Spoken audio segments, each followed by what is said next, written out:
Hari ini saya akan sampaikan renungan firman Tuhan tentang tanya Tuhan. Saudara, kita tuh bersyukur loh. Di gereja ini kita semua diajarin tentang selalu tanya Tuhan.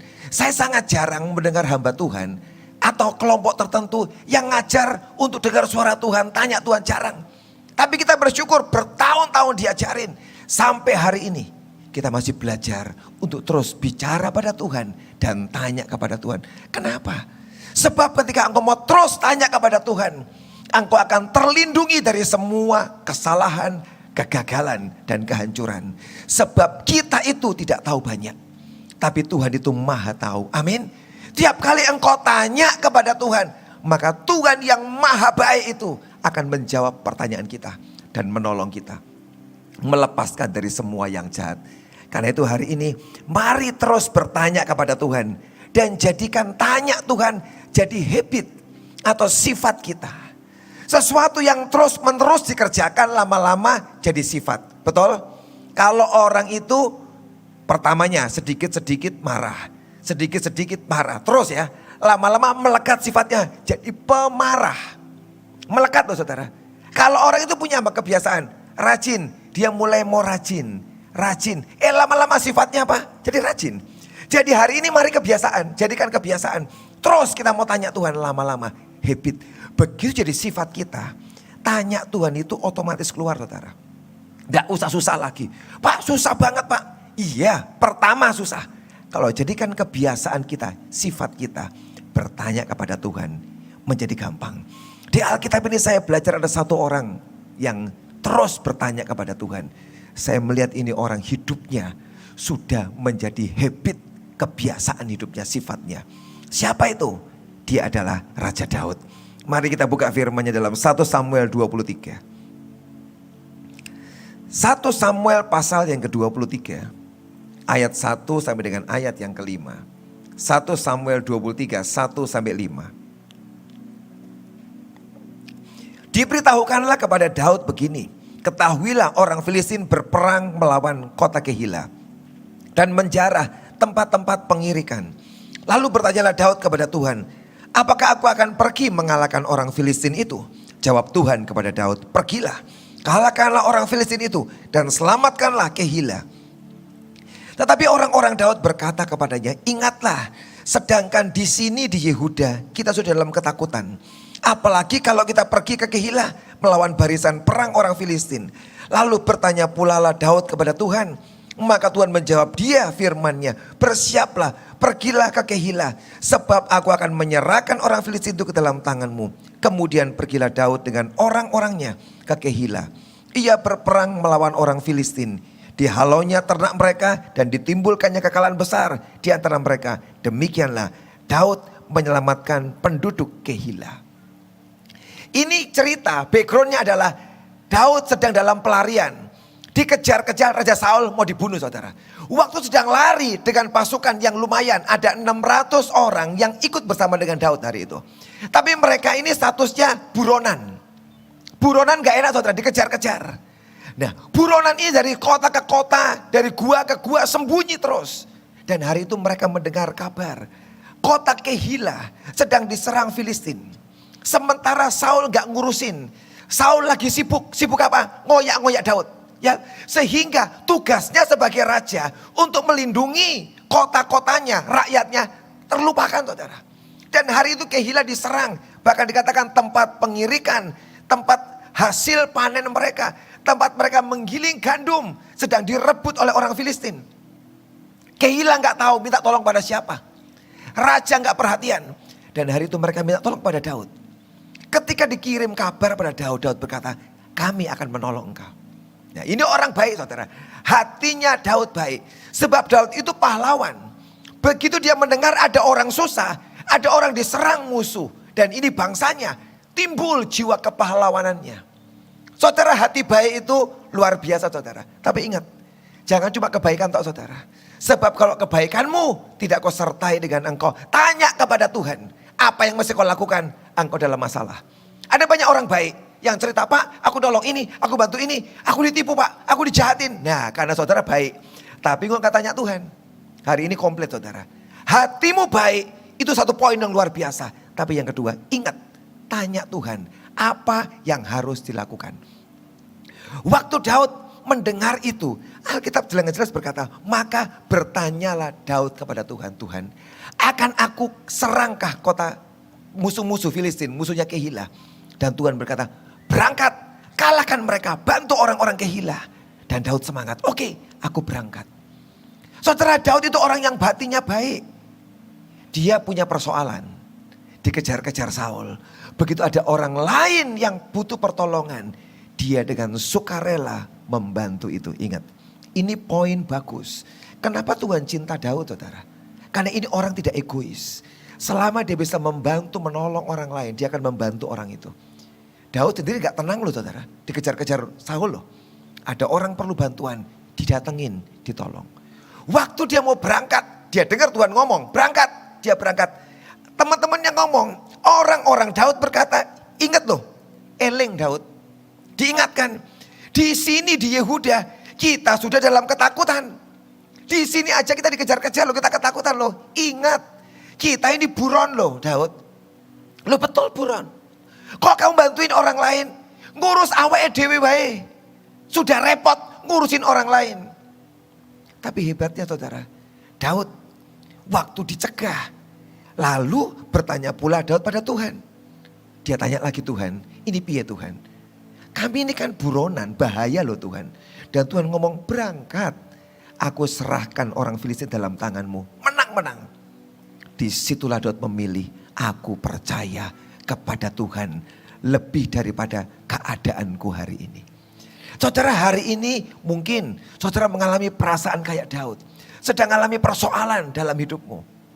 Kalau tiba-tiba Tuhan suruhkan sesuatu saudara, kerjakan, taatkan. Taati saja. Siapa tahu saudara, itu kunci kemenangan saudara. Amin. Hari itu Daud taat. Dan dia berangkat. Dia pukul kalah Filistin. Dia lepaskan orang-orang Kehila. Orang Kehila bersuka cita, terima kasih Daud. Kamu luar biasa. Dan betul saudara, ramalan teman-teman Daud. Waktu Saul mendengar Daud di Kehila, Saul kirim pasukan tangkap Daud. Hari itu Daud di Kehila. Saudara tahu apa yang dibuat Daud? Dia tidak diam. Ayat 11 dan ayat yang ke-12. Daud doa, akan diserahkan oleh warga kota Kehila itu ke aku dalam tangannya. Akan datangkah Saul seperti yang telah didengar oleh hambamu ini? Tuhan Allah Israel beritahukan, kiranya kepada hambamu ini. Jawab Tuhan, iya akan datang. Daud tanya, Tuhan, aku di Kehila sekarang. Saul datang enggak? Datang. Terus kalau Saul datang, kira-kira penduduk Kehila ini akan menyerahkan aku kepada Saul enggak? Diserahkan Daud. Begitu Daud mendengar Tuhan ngomong, hati-hati Daud, orang Kehila akan menyerahkan kamu ke Saul. Langsung Daud hari itu juga dengan pasukannya meninggalkan Kehila. Untung saudara, dia tanya Tuhan. Seandainya hari itu Saul berasumsi, dia merasa Kehila tak tolong. Kalau orang ditolong harusnya apa? Balas budi, ya toh? Balas budi toh saudara. Ini orang sudah kalahkan Filistin, mau dibunuh, mau ditawan. Daud datang bantu, dilepaskan, merdeka. Harusnya kalau Daud perlu ditolong dong. Itu asumsi manusia. Kenyataannya tidak. Tuhan ngomong, hati-hati Daud, kamu diserahkan oleh orang Kehila kepada Saul. Lari. Saudara, betapa sering kita ini punya asumsi-asumsi manusia. Oh aku gini, sebab dia orang baik aku gini. Dan engkau merasa orang akan tolong kamu, membantu kamu ini. Jangan andalkan manusia. Sebab seringkali manusia mengecewakan. Betul? Kurang apa Daud sama orang Kehila? APE bukan main Daud. Justru mau dikhianati saudara, mau diserahkan ke Saul. Untung tanya Tuhan. Kalau saudara tanya Tuhan, engkau akan dilepaskan dari semua bahaya yang menjebak hidupmu. Amin. Dan tidak akan kecewa. Ada banyak orang Kristen yang kecewa. Tuhan dia tak tolong. Dia aku bantu. Kok dia nyahati aku, nyakiti aku. Manusia tetap bisa saudara. Akan terjadi. Tidak tahu balas budi. Banyak orang seperti itu. Tapi kalau engkau tanya Tuhan, tidak akan kepahitan. Daud aman, tetap dia lari. Lolos saudara. Amin. Pelajaran yang bagus adalah jagai hatimu. Jangan sampai engkau berasumsi dia bakal baik, bakal nolong. Ternyata enggak, kecewa. Tuhan ngajar jangan mengandalkan manusia. Di sini kita lihat orang ini mengandalkan Tuhan. Kenapa? Tanya kepada Tuhan. Berikutnya saudara, 1 Samuel 30 ayat 7 dan 8. 1 Samuel pasal yang ke-30 ayat 7 dan ayat yang ke-8. Lalu Daud memberi perintah kepada Imam Abiatar bin Ahimelek, bawalah efod itu kepadaku. Maka Abiatar membawa efod itu kepada Daud. Kemudian bertanyalah Daud kepada Tuhan. Ini kata-katanya. Kemudian bertanyalah Daud pada Tuhan, katanya, harus aku mengejar gerombolan itu? Akan dapatkah mereka kususul? Dan ia berfirman kepadanya, kejarlah. Sebab sesungguhnya engkau akan dapat menyusul mereka dan melepaskan para tawanan. Yang kedua ini sama. Backgroundnya masih sama. Daud dikejar-kejar Saul dan dia lari tinggal kepada Akis. Satu kerajaan, Akis rajanya. Dia dengan Akis kerjasama. Sebab untuk menghindari Saul, saudara. Satu kali Raja Akis ngajak Daud pergi perang. Ayo Daud, kita pergi perang. Pasukanku dan pasukanmu bareng-bareng. Dan Raja Akis ngajak tentara Filistin. Bareng kita bertiga. Berangkatlah. Sampai di medan perang, saudara. Filistin berkata, Akis, aku tidak mau gabung sama Daud. Sebab Daud ini bahaya. Dia dulu nyerang Filistin. Aku tidak mau dia ikut. Kalau dia ikut, jangan-jangan kita lagi perang, dia berkhianat dan dia nyerang kita. Aku tidak mau dia ikut. Suruh dia pulang. Maka Akis berkata, Daud, demi perdamaian kamu pulang. Daud pulang, saudara. Sampai ke kotanya. Daud punya kota Siklak. Sampai di situ dia melihat apa? Kotanya dibakar habis, istrinya ditawan, hartanya diambil semua. Dan seluruh pasukan Daud marah, ngamuk sama Daud. Mereka nangis pedih hati mau melempari Daud. Di tengah-tengah kondisi pahit itu, saudara. Sedih, kecewa, semua kondisi yang berat itu. Dikatakan Daud bertanya pada Tuhan, Tuhan, engkau mau apa? Ini bagus, saudara. Dalam segala situasi baik, buruk, tempat yang paling menyedihkan, dia tetap tanya Tuhan, engkau mau apa? Sebab Daud percaya setiap kejadian ada Tuhan di sana. Dan Tuhan bisa mengubah yang buruk menjadi baik. Dan Tuhan berkata, kejar, kejar. Hari itu, saudara, gak ada kekuatan. 600 tentaranya sudah lemas. Semua sudah nangis, hancur hatinya, gak punya semangat. Disuruh ngejar musuh yang sangat kuat, pasti kalah. Tapi firman berkata, kejar. Disitulah Daud mendengar Tuhan dan dia mengerjakan. Daud tidak ngukur kekuatannya lagi, gak ngukur kemampuan pasukannya. Tapi yang dia ukur siapa? Kekuatan Tuhan. Ini bisa, ini bisa. Dan dia kejar, saudara, musuhnya. Akhirnya di akhir cerita dia pukul kalah. Dan dia rebut anak istri, hartanya, balik semuanya. Tapi ada sebuah cerita, saudara, di tengah-tengah. Antara ketika dia sedang sakit hati, kecewa, luka, kepahitan, marah, sedih. Sampai dia menang. Di tengah-tengah ada satu cerita. Singkat, saudara, gak banyak. Di ayat yang ke-11, saudara. Kemudian mereka menemui seorang Mesir di padang. Lalu membawanya kepada Daud. Mereka memberi dia roti. Lalu makanlah ia. Kemudian mereka memberi dia minum air. Waktu sedang ngejar musuh, Daud tidak tahu ini kemana arahnya. Di tengah jalan ketemu budak Mesir yang setengah mati. Sebab dia memang sakit, dengan tuannya ditinggal. Dibawa kepada Daud, ini ada orang Mesir budak. Apa yang Daud buat?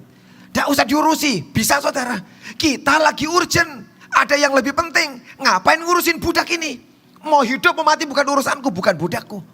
Tapi yang hebat, budak itu diambil, diobatin, dikasih makan, kasih minum. Seger, budaknya hidup kembali. Dan budak itu ngomong, kamu janji jangan bunuh aku. Jangan kembalikan kepada tuanku. Oke. Dan Daud tanya, kamu tahu enggak di mana pasukan yang nyerang Siklak yang membawa semua keluarga? Aku tahu, ke arah sana. Orang Mesir inilah, saudara, yang ditolong oleh Daud dan pasukannya, yang menunjukkan arah kemana mereka harus mengejar lawannya. Dan mereka menang hari itu. Di tengah semua keperluannya Daud dan pasukannya, Ayo cepat, cepat, cepat. Mereka berhenti sejenak. Dengan hati yang baik dan hati yang mulia. Kita tolong yang mau mati ini. Kasih makan, kasih minum, obatin. Ini hidup. Yang ditolong ini saudara, nolong Daud menunjukkan arah. Orang gak pernah tahu, Daud gak tahu ini musuhnya lari kemana. Bisa ke utara, selatan, timur, barat, mau kemana. Wong hari itu gak ada jalan saudara. Ya kan, semua kan cuma terbuka tanah lapang semua. Gak ketahuan kemana ini. Musuhnya yang menawan keluarganya. Tapi orang ini yang ditolong ini, tiba-tiba tunjukkan jalan. Dan mereka bisa kejar musuhnya dan mengalami kemenangan. Kadang-kadang saudara, kalau engkau sedang punya kebutuhan pribadi, ada orang lain yang perlu. Kenapa kau tidak ulurkan sedikit bantuan pertolongan? Siapa tahu saudara, uluran tanganmu, roti dan airmu ini saudara, justru ini yang membuka pertolongan menyelesaikan persoalanmu. Daud gak pernah nyangka kalau budak inilah yang tunjukkan jalan buat dia. Dia cuma kasih roti dan air. Ini sembuh. Dia tunjukkan jalannya untuk mencapai kemenangan. Kita lihat, ini orang yang hatinya mulia. Saya tahu kenapa ya, Tuhan kok senang sama Daud. Daud bukan orang sempurna. Tapi dia orang yang punya hati mulia. Amin. Tidak sempurna loh saudara. Daud punya banyak kesalahan. Tapi hatinya orang ini mulia. Itu yang membuat Tuhan mencintai, menyukai orang ini. Hari ini saudara sedang gak punya kekuatan, gak cukup kekuatanmu, tenang saudara. Kalau ada Tuhan menyertai engkau tanya kepada Tuhan. Di tengah semua ketidakmampuanmu, dia turun tangan membantu saudara. Pak, modalku kecil, tenang saudara. Modal kecil, kalau engkau bisa mendengar suara Tuhan. Dari modal yang kecil itu, dia bisa menolong engkau diberkati melimpah. Kuncinya tanya, oh Tuhan. Tanya ini saudara. Tapi hari ini kita akan ngomong, angel ya Pak tanya Tuhan kok udah dijawab. Sebab bukan kebiasaan saudara. Kita ini cari Tuhan kalau pas perlu. Kalau kepepet, betul? Jujur semua kita ini. Kapan cari Tuhan? Tanya Tuhan kalau kepepet. Kalau semua lagi pepet tidak pernah tanya Tuhan kok. Latihlah hidupmu setiap hari. Bertanya pada Tuhan. Kalau semua lagi baik, tanya Tuhan. Ketika yang buruk datang, engkau tanya. Dia pasti menjawab. Memberikan jalan keluar dalam hidup kita. Amin. 2 peristiwa Daud tanya Tuhan. Banyak saudara. Ada belasan peristiwa. Hari ini kita gak usah bahas kebanyakan. Saya ambil 5 aja saudara kejadian. Kalau kita mau periksa begitu banyak selalu. Daud bertanya Tuhan.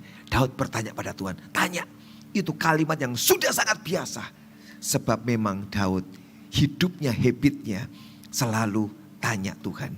2 Samuel 2 ayat 1 sampai 5. 2 Samuel 2 ayat 1 sampai dengan 5. Kemudian bertanyalah Daud kepada Tuhan. Katanya, apakah aku harus pergi ke salah satu kota di Yehuda? Firman Tuhan kepadanya, pergilah. Lalu kata Daud, kemana aku pergi? Firmannya, ke Hebron. Lalu pergilah Daud ke sana dengan kedua istrinya, Ahinoam perempuan Israel dan Abigail bekas istri Nabal orang Karmel itu. Juga Daud membawa serta orang-orang yang mengiringinya masing-masing dengan rumah tangganya dan menetaplah mereka di kota-kota Hebron. Kemudian datanglah orang-orang Yehuda lalu mengurapi Daud di sana menjadi raja atas kaum Yehuda.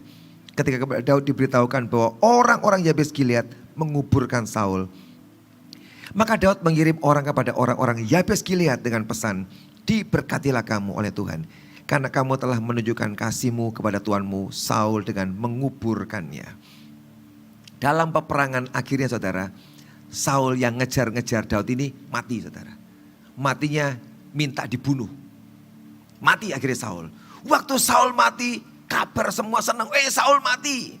Ya saudara, ketika itu kan artinya kesempatan buat Daud naik, ya toh? Tapi enggak saudara ternyata. Baca ceritanya yang diangkat jadi raja itu Isi-Boset. Anaknya Saul, bukan Daud. Walaupun Daud ini udah diurapi loh jadi raja. Tapi belum. Dan itu masa yang sangat tidak enak. Daud belum naik. Yang diangkat anaknya Saul, Isi-Boset jadi raja. Hari itu Daud sedang goyang kondisinya. Sedang tidak menentu. Betul, dia menang hari itu. Saul mati. Tapi bukan dia orang yang dipilih saudara. Goncang Daud. Di tengah goncang, lagi labil gak tahu mesti ngapain. Bagus dia doa tanya, Tuhan mesti ngapain? Orang yang tidak tahu mesti berbuat apa? Sebab dia gak ditabiskan. Dan hari itu Isiboshet diangkat jadi raja. Dia tanya, Tuhan aku mesti ngapain? Tuhan ngomong bagus, pergi ke Hebron, tinggal di Hebron. Kenapa Tuhan suruh Hebron? Itu Hebron kota luar biasa. Kami yang lalu ke sana, tempat makamnya Adam dan Hawa, tempat makamnya Abraham dan Sarah, makamnya Ishak dan Ribkah, juga Yakub dan Lea di sana. Rahel di Bethlehem makamnya. 4 pasang minimal tinggal di sana. Dan Tuhan berkata, datang ke Hebron. Dan dia tahu dah, Daud disuruh ya ke sana saudara. Ngapain? Gak disuruh apa-apa, cuma suruh tinggal di Hebron. Ya sudah, kalau Tuhan nyuruh ke Hebron aja. Terus ngapain Tuhan? Tunggu. Tuhan pasti punya rencana. Dan yang luar biasa, tiba-tiba orang Yehuda, satu suku datang pada Daud berkata, kami mau kamu jadi raja kami. Dan di situ dia ditahbiskan saudara, di Hebron. Sebab Daud gak bisa minta, ayo tahbiski aku. Tidak ada yang mau kok saudara. Tidak ada satupun orang mau mentahbiskan Daud jadi raja. Tapi Tuhan menggerakkan. Ketika ada orang mentaati Tuhan, Tuhan gerakkan suku Yehuda mendatangi Hebron, mengangkat Daud jadi raja. Hari itulah Daud menjadi raja atas suku Yehuda. Dan sisanya 11 suku dipimpin oleh Isiboshet.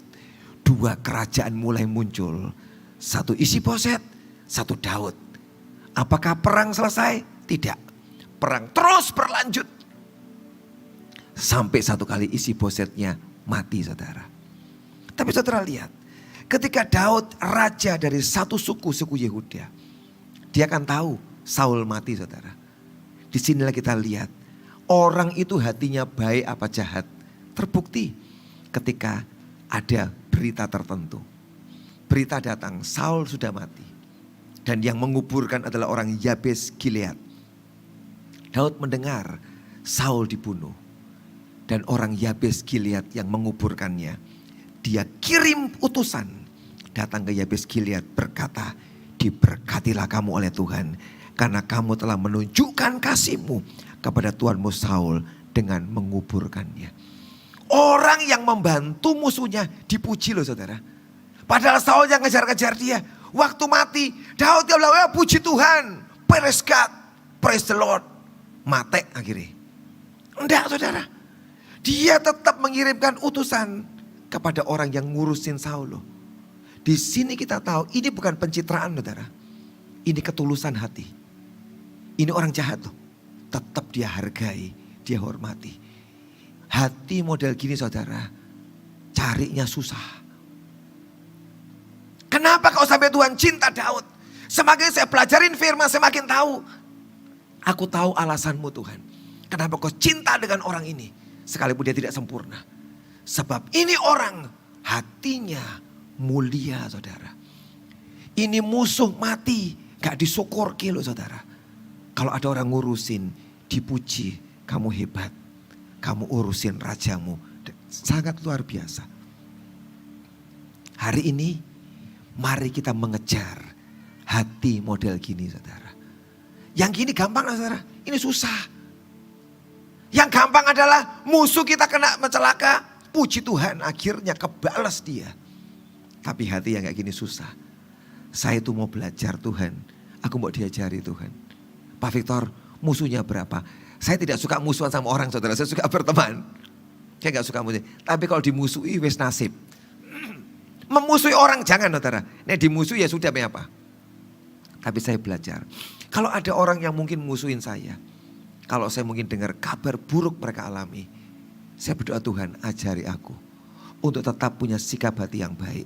Waktu orang lain susah. Jangan bergembira di atas kesusahan orang lain. Belajar dari orang ini saudara. Dan saya tahu engkau akan dicintai Tuhan. Kalau hatimu musuhmu ngalamin yang celaka. Puji Tuhan. Belum saudara. Level masih endek-endekan. Ini loh saudara. Hebat. Mari sama-sama kita belajar. Amin. Ayo belajar. Karena kita ini calon tinggal di surga saudara. Betul? Kita semua calon tinggal di surga. Karena itu mesti punya sifat yang surgawi di dalam kehidupan kita. Berikutnya, apalagi saudara yang dikerjakan oleh Daud. 2 Samuel 5. 2 Samuel 5. Ayat 17 sampai dengan ayat yang ke-20. Ketika didengar orang Filistin bahwa Daud telah diurapi menjadi raja atas Israel, maka majulah semua orang Filistin untuk menangkap Daud. Tetapi Daud mendengar hal itu, lalu ia pergi kubu pertahanan. Ketika orang Filistin itu datang dan mencari lembah Refaim, bertanyalah Daud kepada Tuhan. Kembali lagi, bertanyalah Daud pada Tuhan. Apakah aku harus maju melawan orang Filistin itu? Akan kau serahkankah mereka ke dalam tanganku? Tuhan menjawab Daud, majulah sebab aku pasti akan menyerahkan orang Filistin itu ke dalam tanganmu. Lalu datanglah Daud di Baal Perasim dan memukul mereka kalah di sana. Berkatalah ia, Tuhan telah menerobos musuhku di depanku seperti air menerobos. Sebab itu orang menamakan tempat itu Baal Perasim. Daud jadi raja di Yehuda. Filistin dengar, dibilang kita serang Daud. Waktu diserang saudara, Daud tanya ke Tuhan. Loh, harusnya dia kan sudah panglima perang, sudah biasa perang. Dan dikatakan ketika saudara membaca, Daud membantu Saul jadi panglimanya Saul. Kemanapun Daud pergi selalu menang, betul? Tapi hari itu ketika diserang Filistin, dia tanya Tuhan, loh ngapain tanya? Sudah biasa kok. Sudah pengalaman mengalahkan banyak bangsa, menang terus dia. Kenapa tanya? Itu hebatnya saudara. Ini orang tidak sombong. Waktu musuh datang dia tanya, boleh aku serang enggak Tuhan? Dan Tuhan berkata, serang enggak apa-apa. Dan hari itu Tuhan membantu dia. Bahkan dikatakan Tuhan di depan Daud seperti air yang menerobos. Sampai musuh-musuh dihabisin. Filistin kalah telak hari itu saudara. Dan Daud pulang dengan kemenangan. Di mana kuncinya? Tanya Tuhan. Berikutnya saudara, setelah sekian lama Filistin balik lagi. Gak terima toh? Kalau kalah kan menyimpan dendam. Filistin datang lagi saudara. Waktu Filistin kedua datang gampang ya toh? Sikat lagi pasti ditolong Tuhan. Tidak saudara. Daud ketika Filistin datang yang kedua kali, Alkitab mencatat dia kembali tanya Tuhan. Ayat 23. Maka bertanyalah Daud kepada Tuhan. Dan ia menjawab, janganlah maju. Tetapi buatlah gerakan lingkar sampai ke belakang mereka. Sehingga engkau dapat menyerang mereka dari jurusan pohon-pohon kertau. Dan bila engkau mendengar bunyi derap langkah di puncak pohon-pohon kertau itu, maka haruslah engkau bertindak cepat. Sebab pada waktu itu Tuhan akan keluar berperang di depanmu untuk memukul kalah tentara orang Filistin. Sudah menang. Pengalaman toh? Filistin datang lagi. Tetap tanya Tuhan tuh, Tuhan bagaimana cara mengalahkan? Loh saudara kan sudah tahu. Tuhan ngomong jangan maju. Sekarang kau buat gerakan melingkar dari belakang. Dari antara pohon-pohon kertau. Aku enggak ngerti ini pohon kertau, pohon apa saudara. Mungkin pohon beringin kalau sekarang ya. Pokoknya kamu dengar suara di atas pohon kertau bunyi. Itulah Tuhan gerak. Kamu cepat bergerak. Nanti Tuhan akan mengalahkan musuhmu. Dia taat saudara. Menang lagi. Double kemenangannya. Ada banyak orang Kristen yang sekali menang, sekali kalah. Menang, kalah, menang, kalah. Kenapa? Kok menang, kalah. Sebab saudara gak tanya Tuhan. Kemenangan kita, kesuksesan kita, keberhasilan kita, itu jebakan buat kita loh saudara. Sebab kalau engkau sudah menang, sudah berhasil pasti ngomong gampang. Aku ngerti, mudeng, ngertos. Ya kan saudara? Seakan-akan kita tahu semuanya. Salah. Itu jebakan. Seandainya hari itu Daud buat serangan yang sama, dia kalah saudara. Sebab musuh sudah membaca. Oh Daud kalau perang gini modelnya. Kita tahu, kita buat seperti ini supaya dia kalah. Orang Filistin menyiapkan strategi melawan Daud. Tapi Tuhan punya strategi untuk menolong Daud. Amin. Kapan Tuhan ngomong? Kalau kau tanya, lu Tuhan kok kalah, kok gagal? Nggak tanya kok, ya kan? Jadi saudara, kalau kita salah, kita gagal, jangan menyalahkan Tuhan. Seringkali Tuhan tuh kasihan loh saudara. Tiap hari disalahkan oleh orang-orang Kristen. Ya kan? Nah kita gagal, salah Tuhan. Kita kali apa? Saya salah Tuhan. Tuhan tuh kasihan loh saudara. Bejo dia tuh tidak sakit hatinan loh saudara. Kita itu paling enak menyalahkan Tuhan semua ya toh. Padahal kau yang salah tidak tanya. Kita bersyukur ini orang hebat tuh saudara. Pengalamannya, pengetahuannya tidak membuat dia sombong mengandalkan diri. Tetap tanya Tuhan. Tuhan bagaimana caranya. Para pengusaha, para pekerja, para pelayan Tuhan juga. Jangan pernah andalkan pengalamanmu. Oh gini loh nek usaha. Kenapa kau tidak belajar kayak Daud? Tanya selalu. Kalau sekali sukses berhasil, belum tentu diulangi berhasil lagi saudara. Tanya Tuhan, Tuhan bagaimana strateginya, caranya. Kalau kau selalu belajar bertanya pada Tuhan, Dia akan selalu menjawab saudara. Dan kita akan tertolong hidup kita. Amin. Double victory. Double kemenangan. Bukan menang kalah, menang kalah, menang kalah. Tidak. Dia mau engkau menang, menang, menang. Dari satu kemenangan kepada kemenangan yang lain. Kalau apa saudara? Kita tanya Tuhan. Dan tidak mengandalkan hati kita. Ini orang hatinya mulia. Tidak sok tahu, tidak sombong. Hatinya selalu merendah. Itu loh saudara, pelajari hati Daud itu. Hati yang bagus, mulia banget. Saya bilang Tuhan, kok susah banget ya Tuhan. Punya hati kayak gini. Kita itu saudara, sukses sedikit, sombong. Jawabannya apa? Kemelinti, kementos, kemaki itu kata-kata yang paling bagus yang punya orang Jawa toh. Bahasa Inggris tidak ada, apalagi Yunani orang ono. Ibrani tidak ada, kemelinti, kementos, kemaki. Gembagus apalagi. Gaya, itu semua punya Jawa saudara. Hebat. Hari ini buang itu dari hidup kita saudara. Jadilah orang yang rendah hati. Selalu bertanya kepada Tuhan. Yang terakhir 2 Samuel 24. 2 Samuel 24 ayat 17 sampai dengan 21. Dan berkatalah Daud kepada Tuhan ketika dilihatnya malaikat yang tengah memusnahkan bangsa itu demikian. Sesungguhnya aku telah berdosa. Dan aku telah membuat kesalahan. Tetapi domba-domba ini apakah yang dilakukan mereka?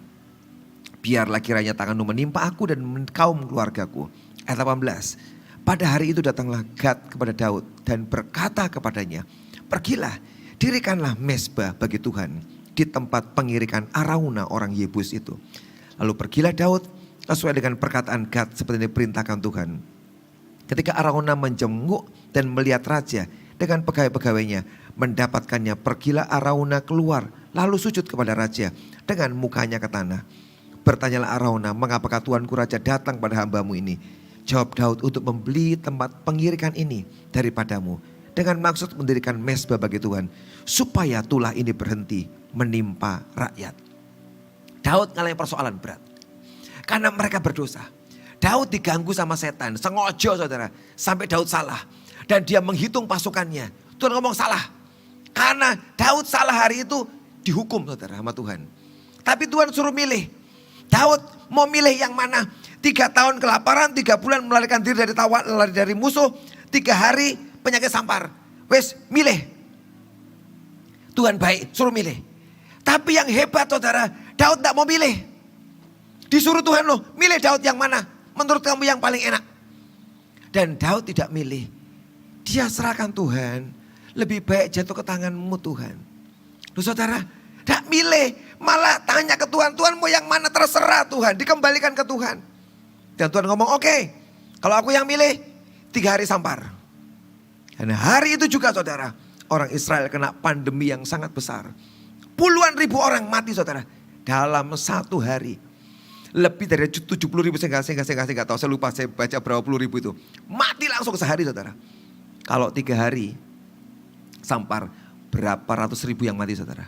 Itu banyak banget saudara. Tapi ketika hari pertama dikena sampar, dilanda sampar, banyak orang mati. Tuhan yang sama saudara, yang menghukum.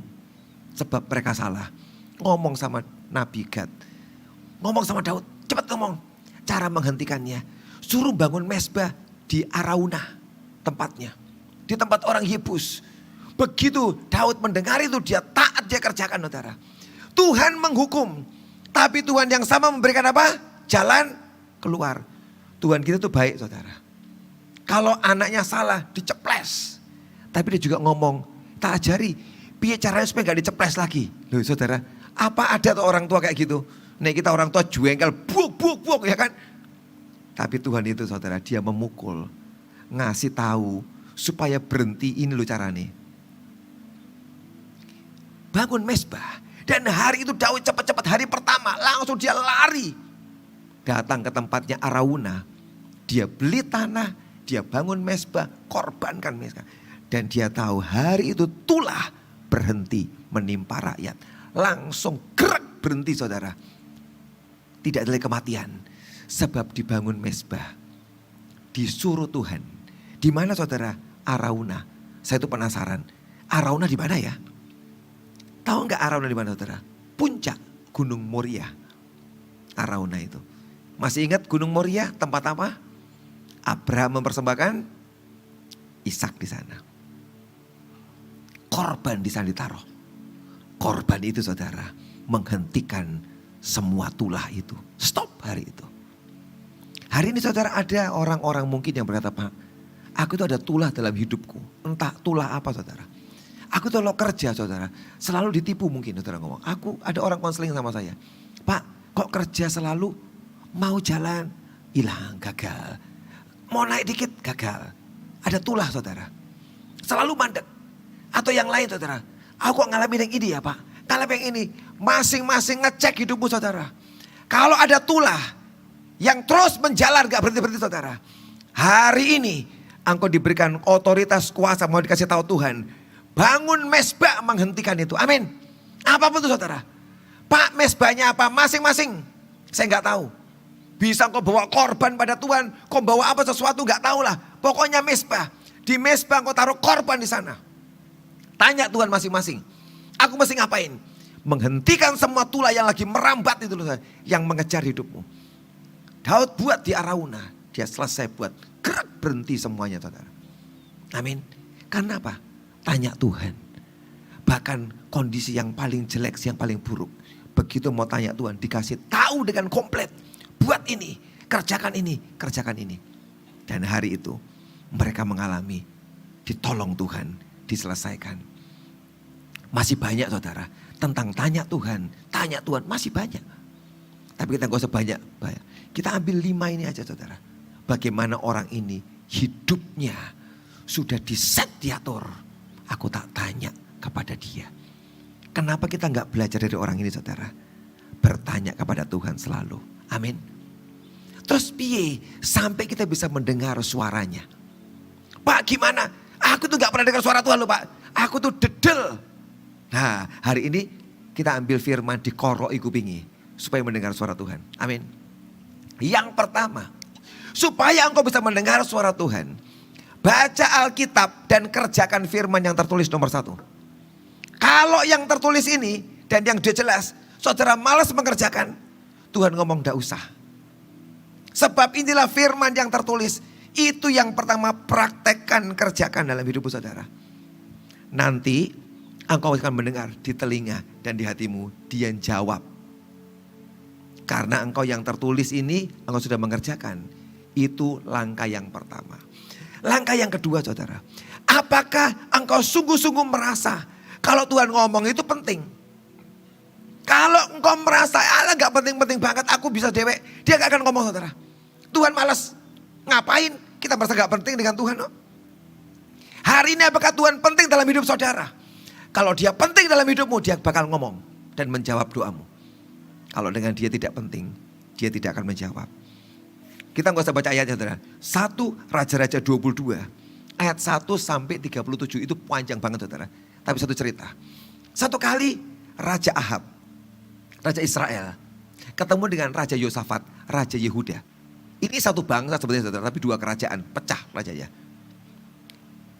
Ahab ketemu dengan Yosafat, ngejak, ayo kita perang bareng no, melawan Aram. Sebab Aram ini ngerebut tanah kita, Ramot Gilead itu punya kita loh. Direbut. Yuk kita bareng-bareng menyerang Aram. Nah, hari itu berangkatlah 2 orang ya saudara. Israel, Ahab itu gak cinta Tuhan. Ini raja yang punya istri Isabel. Jahat saudara ini. Sementara yang satu Yosafat, raja Yehuda, raja baik saudara. Itu loh bahayanya. Kalau sampai orang yang cinta Tuhan, ketemu dengan orang yang jahat ya saudara, gabung. Ini bisa kacau saudara. Cari partner, cari orang yang, Pak orang dunia piye ya Pak ya. Wes rak popo, tapi bukan orang jahat saudara ya kan. Ada orang-orang mungkin orang yang enggak Kristen mungkin dia. Tapi hatinya bagus, tulus ada loh saudara. Ya kan? Saudara oke, berteman dengan dia, bekerja sama. Tapi ada orang-orang dunia yang jahat saudara, hati-hati. Hari itu Yosafat Ahab bersama pergi. Waktu mau pergi perang, si Yosafat tanya, Ahab, ada nabi enggak? Yang kita bisa tanya nabi itu. Ahab ngomong, ada aku punya stok nabi. Raja jahat itu punya stok nabi loh. Saudara. Berapa?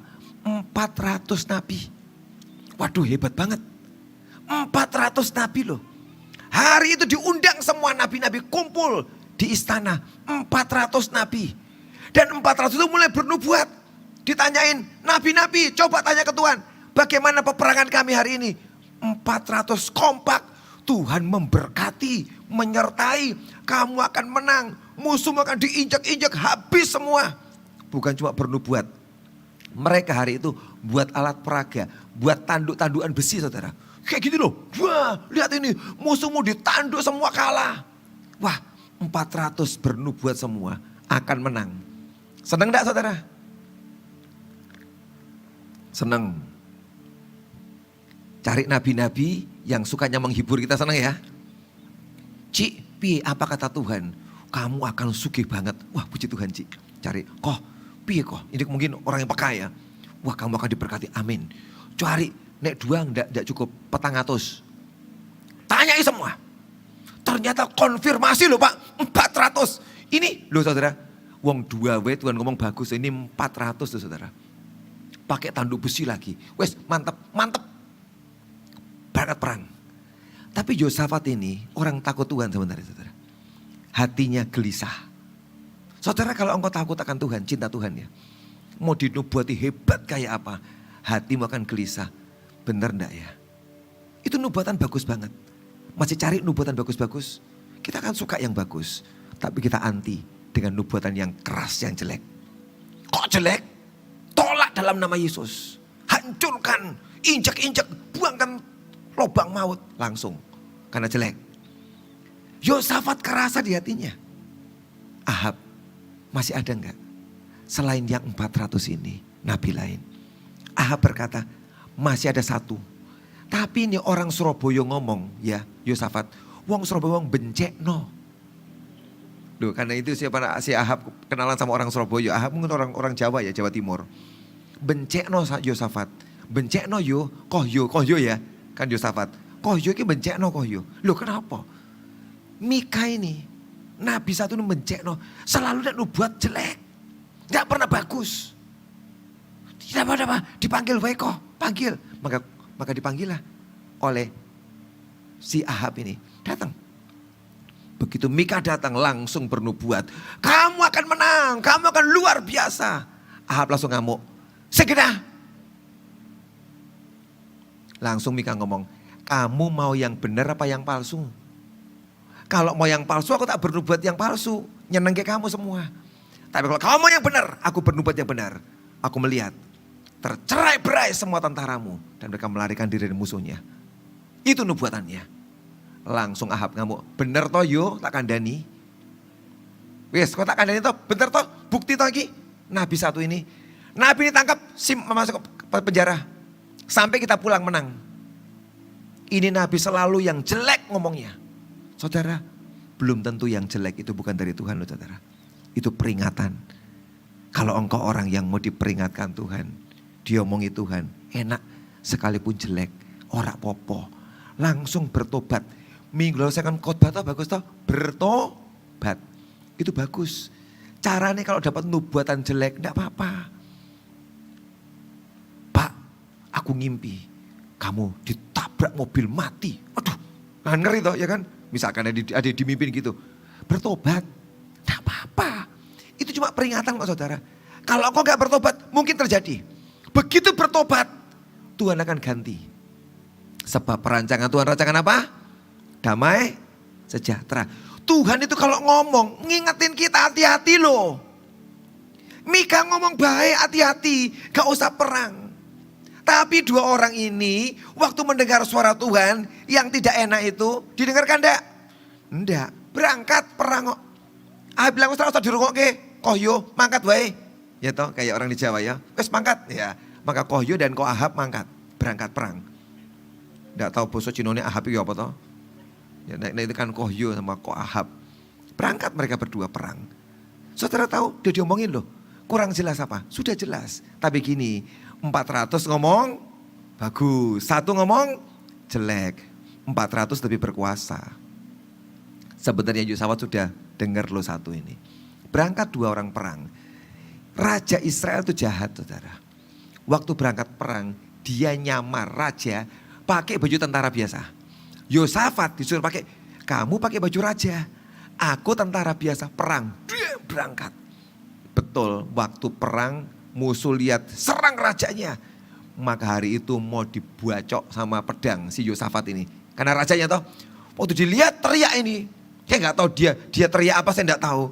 Mungkin ya Gusti Yesus mungkin loh ya. Waktu mau dibacok itu dia tertolong gara-gara gembor. Akhirnya tulis maka berteriaklah Yosafat. Terus tiba-tiba tentara ini gak jadi. Ini bukan. Terus pindah saudara. Lah itu Tuhan saudara ya kan. Kemudian tentara musuh manah. Sembarangan ditulis oleh Alkitab. Dasar sial toh. Memang orang sial toh saudara. Itu panah bisa ngoyak tuh cari Ahab itu. Dan dikatakan itu panah bisa tahu baju sirahnya Ahab. Di antara sela-sela baju sirah. Lah kok panah so ngerti ayo. Kalau ini sela-sela. Lalu panah kan gini. Itu bisa nyari itu dari bawah gini. Jerep ke atas. Tembus tak ke sininya si Ahab. Walaupun pakai baju tentara. Gak ketahuan. Panah tahu saudara. Dikejar Ahab. Muter-muter. Nggak kena yang lain. Ini Ahab kena. Dia luka. Perang terus. Darahnya habis. Mati saudara. Betul hari itu. Semua tentara. Persis nubuatan Mika. Kocar kacir semua. Melarikan diri. Kacau. Kalah. Bukan cuma kalah. Ahab mati. Seandainya mereka merasa perlu penting banget dengar suara Tuhan. Mati gak Ahabnya? Lolos. Cuma hari itu Tuhan ngomong ngasih peringatan tidak dikerjakan. Betul? Cuma dianggap oh iya masuk sini keluar. Dan dia tetap berangkat. Hari itu jatuh saudara. Gagal. Ahabnya mati. Mestinya Yosafat juga mati saudara. Kalau dia tidak teriak dan ditolong Tuhan. Dia juga dua-dua raja itu mati. Untung yang satu masih ditolong Tuhan. Lolos. Dan Yosafat pulang. Tapi dia mengalami kekalahan yang besar. Maukah kita ini merasa penting suaranya? Kalau kita pada Tuhan mendengar suaramu. Tanya Tuhan itu penting. Dia pun berkata kerjakan. Engkau selamat. Amin. Itu yang kedua. Yang ketiga apa saudara? Untuk bisa dengar suara Tuhan. Frekuensi kita samakan dengan frekuensinya Tuhan. Zaman sekarang ini saya mau tanya. Siapa yang masih mendengarkan radio? Radio yang mendengarkan radio angkat tangan. 1, 2, 3, 4, 5, 6 radio. Apa yang dengarkan? Aku dangdutan Pak. Aduh. Nek khotbah puji Tuhan. Aku wayang. Wah ya masih ada kan di radio ya. Radio. Untuk radio bisa dengar radio itu kan mesti ada putarannya itu dipaskan ya kan. Misalkan 99,7 atau 49, berapa. Harus diputar pas. Kalau enggak pas. Kresek itu ganggu banget. Enggak jelas suaranya saudara. Betul? Frekuensi kita dengan Tuhan sama. Kalau kita pas sama Tuhan, itu suaranya jelas, clear, betul? Dengarnya, enak dengarnya. Tapi kalau geser sedikit, kresek ini apa tuh ini? Ya, kayak plastik diucak-ucak itu kan suaranya. Gak jelas, ini ngomong apa? Karena gak pas frekuensinya. Kalau mau dengar suara Tuhan, mau tanya Tuhan dijawab dengan jelas, frekuensimu dengan Tuhan harus pas sama. Amin. Kalau hatimu ini, interestmu masih urusan duit terus saudara. Oh enggak pas saudara. Duit keresak-keresak betul. Kalau duit itu keresak-keresak ya. Tuhan enggak ngurusin itu saudara. Dia ngurusin yang jauh lebih dari duit.